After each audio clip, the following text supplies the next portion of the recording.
안녕하세요. 여성질환을 실제 사례로 살펴보고 진찰해드리는 이음여성 한의원 김우성 원장입니다.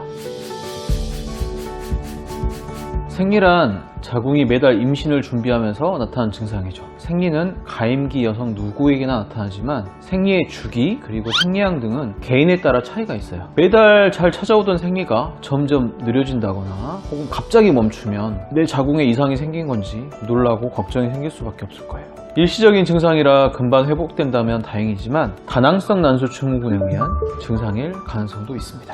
보통 다낭성 난소 증후군 진단받고 나면 병원에서 피임약 처방을 받는데요. 많은 분들이 피임약을 다낭성 난소 증후군을 치료할 수 있는 약으로 잘못 알고 계시더라고요. 과연 피임약이 다낭성 난소 증후군을 치료할 수 있을까요? 오늘 전달드린 사연은 이런 다낭성 난소 증후군과 피임약의 관계를 연관지어서 살펴보는 사례인데요. 다낭성 난소 증후군 진단을 받고 2년 넘게 복용해온 피임약 복용을 멈추니까 생리를 하지 않아요 라는 제목으로 사연을 보내주셨습니다. 실제로 저희 한의원에서 치료받으신 분의 사례인데요. 자세히 한번 볼까요? 안녕하세요. 2년 전부터 매달 나오던 생리가 점점 늦어지면서 2달에 한 번꼴로 생리가 나오더라고요. 생리량도 평소보다 줄어들고 이상해서 병원에 검사를 받으러 가니까 다낭성 난소 증후군이라는 진단을 받았어요. 근데 병원에서 피임약을 처방해줘서 먹으니까 다시 생리가 잘 나오는 것 같더라고요. 그래서 꾸준히 2년 정도 먹고 이젠 괜찮아진 것 같아 5개월 전부터 복용을 안 했죠. 그런데 피임약을 안 먹으니까 생리를 아예 안 하더라고요. 5개월 전부터 지금까지 생리를 한 번도 안 했어요. 전보다 더 생리를 안 하게 되니까 더 무섭고 걱정되네요. 다시 피임약을 먹어야 하나, 하지만 아무래도 안 좋은 약을 계속 먹다 보면 문제가 생길까 걱정도 되고 그래요.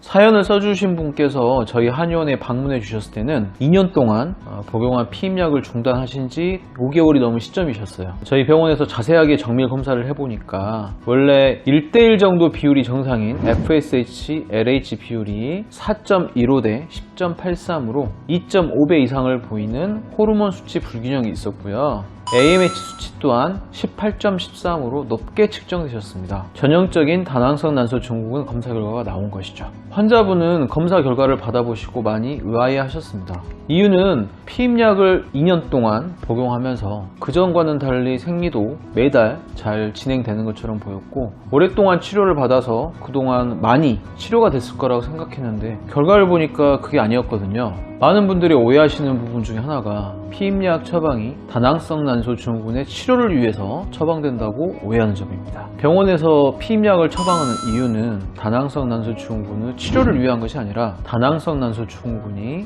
다른 질환으로 진행하는 것을 막아주기 위해서 처방하는 거예요. 다낭성 난소 증후군 때문에 무월경 증상이 오래되면 자궁 내막이 그대로 자궁 안에 머물러 있겠죠. 그러다 보면 자궁 내막에 변형이 생길 수가 있어요. 모양이 이상하게 변한다거나 굉장히 두꺼워진다거나 이런 상태는 자궁 내막 증식증 혹은 자궁 내막 암 같은 조금 더 심각한 질환으로 발전을 할 수가 있는 가능성이 있습니다. 그래서 피임약을 복용을 해서 자궁 내막을 강제로 출혈을 시켜서 탈락시켜주는 것이죠. 이런 거를 바로 소태성 출혈이라고 하는데요. 다른 질환으로 진행을 막기 위해서 피임약을 처방한다고 보시면 되겠습니다. 피임약을 복용하면 생리가 정상적으로 나오는 것 같지만 이것은 호르몬의 강제 주입에 의한 소태성 출혈, 즉 강제적인 내막 출혈일 뿐이지 정상적인 배란에 의한 생리가 아니라는 점, 이걸 꼭 기억해 주세요. 여기서 문제가 더 존재하는데요. 다낭성 난소 증후군 자체가 배란이 안 돼서 문제가 발생한 질환인데 피임약은 오히려 난소 배란을 억제하는 효과가 있습니다.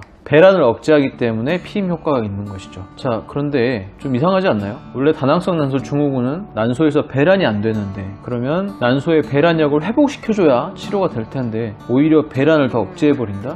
이상하죠? 이런 피임약을 장기 복용하게 되면 난소 배란력이 떨어지게 됩니다. 실제로 피임약을 장기 복용한 환자분들이 그렇지 않은 환자분들보다 치료가 훨씬 어렵고 치료가 훨씬 더 오래 걸리는 경우가 많습니다. 사연의 주인공분도 피임약을 장기 복용하셔서 배란력이 더욱 떨어지셨고 피임약 복용을 멈추니까 예전 즉 피임약 복용하기 전보다 생리가 더욱더 나오지 않게 된 것이죠. 그렇다면 다낭성 난소 증후군은 약도 없고 수술도 안 되고 치료가 불가능할까요?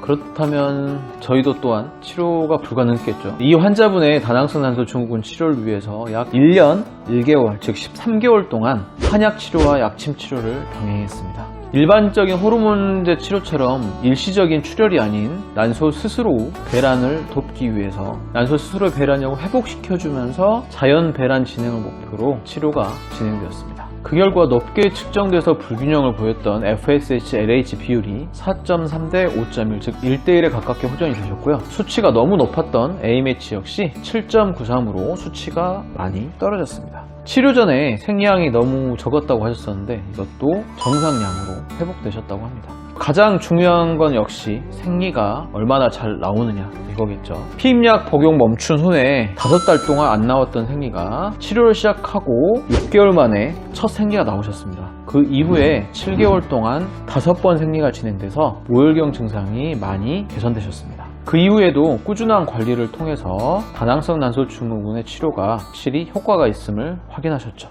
다낭성 난소 증후군을 한번 걸리게 되면 평생 피임약을 복용해야 하는 불치병으로 잘못 알고 계신 분들도 계신데요. 결코 그렇지 않습니다. 알고 보면 한방 치료를 통해서 충분히 치료와 개선 그리고 관리가 가능한 질환입니다. 피임약은 다낭성 난소 증후군 치료약이 아니라는 점 꼭 기억해 주세요. 이상 여성질환 전문 이음여성 한의원 김우성 대표원장이었습니다. 감사합니다.